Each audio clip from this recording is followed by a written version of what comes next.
Okay, welcome back to Flair College. आज हम study करने वाले हैं using UML to represent a software. अगर हम इसको टेक्स्ट बुक में भी देखें तो 1.5.3 आज का हमारा टॉपिक है। तो बात करते हैं हम using UML to represent a software system. UML के बारे में हम पहले ही बात कर चुके हैं। यूएमएल हमारा होता है यूनिफाइड मॉडलिंग लैंग्वेज। ये एक स्टैंडर्ड तरीका होता है जिसमें हम अपने सिस्टम को विजुअली ग्राफिकली रिप्रेजेंट करते हैं। ठीक है, जब हम ग्राफिकली अपने सिस्टम को रिप्रेजेंट करते हैं तो वो हमें दो चीजें अंडरस्टैंड करने में हेल्प करता है। सबसे पहले कि भाई हमारा सिस्टम वर्क किस तरह से करेगा, और दूसरी कि भाई आपस में ये कम्युनिकेशन किस तरह से होगी इसकी। ठीक है, तो अब हम इसकी बात करते हैं। UML can be used in various stage of software development to improve understanding and communication.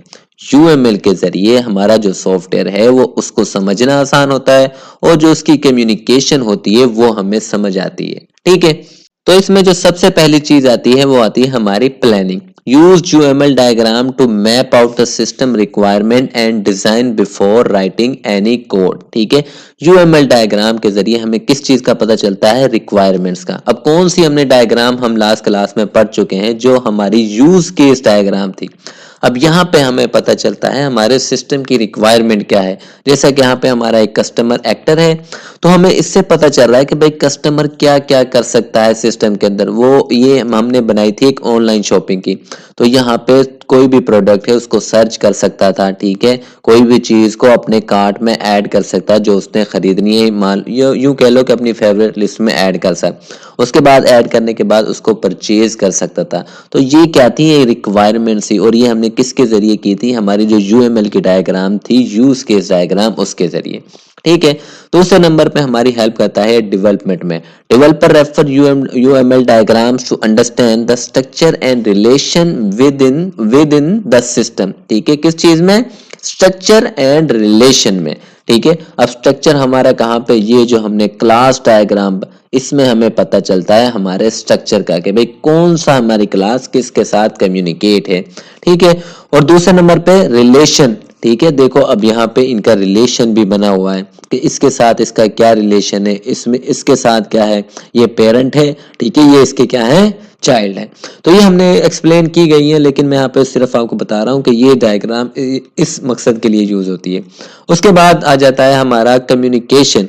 UML diagram helps team members including non-technical stakeholder understand how system work। ठीक है, एक तो टीम मेंबर जो एक सिस्टम के ऊपर, एक प्रोजेक्ट के ऊपर काम करते हैं उनके लिए, और दूसरा नॉन टेक्निकल स्टेक होल्डर, यानी कि जो आपसे सॉफ्टवेयर बनवाने आया उसे क्या पता आपने किस तरह से बनाना है। लेकिन जब हम यूएमएल के जरिए उसको शो करते हैं कि भाई इस तरह से काम करना है, तो उससे भी वो बात समझ आ जाती है कि भाई क्या ये हमारा किस तरह से हमारा सिस्टम काम करेगा।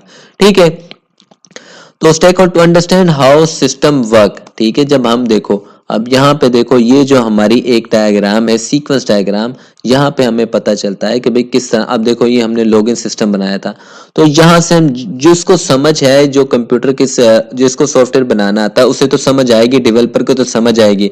लेकिन मान लो अगर मैं किसी ऐसी फील्ड से आया हूँ, मुझे नहीं पता, तो मैं अगर इस डायग्राम को देखूंगा तो मुझे समझ आ जाएगी कि सबसे पहले एंटर क्रेडेंशियल, यानी कि मैं अपना यूजर नेम डालूंगा और पासवर्ड डालूंगा। ये लॉगिन सिस्टम है। ठीक है, उसके बाद जो मेरी क्रेडेंशियल है वो डेटाबेस में जाएंगी वेरीफाई होने के लिए कि भाई जो इसने एंटर किया है कि वो पहले से डेटाबेस के अंदर मौजूद है, वो मेंबर है या नहीं मेरे सिस्टम का। अगर तो मैच हो जाती हैं तो उसे क्या, फिर आगे मैसेज डिस्प्ले होगा, उसको वो स्क्रीन डिस्प्ले हो जाएगी। लेकिन अगर नहीं होती, इनवैलिड है, तो फिर उसे क्या मिलेगा, एरर मिलेगा। तो अब देखो, जो डेवलपर था उसे तो समझ आ जाएगी, उसके लिए तो बहुत आसान है। लेकिन जो नॉन टेक्निकल था, जो सिर्फ बनवाने आया था, उसे नहीं पता कि भाई किस तरह से काम करना है, उससे भी ये बड़ी आसानी से समझ आ जाती है। इसी तरह ये हमने जो क्लास डायग्राम बनाई है, ये भी बड़ी आसानी से समझ आ जाएगी कि भाई ये इसके साथ लिंक है, फिर आगे ये इसके साथ लिंक है। ठीक है, जब हम एक्सप्लेन करेंगे तो उसके जो नॉन स्टेक होल्डर है या जो डेवलपर है उसके लिए बहुत ईजी हो जाएगी। इसी तरह ये हमारी ये रिक्वायरमेंट्स गैदर करने के लिए हमारे पास होती है यूज केस डायग्राम, और ये हमारा कि भाई किस तरह से हमारे डेटा का फ्लो होगा, ये हमने कैलकुलेटर का बनाया था।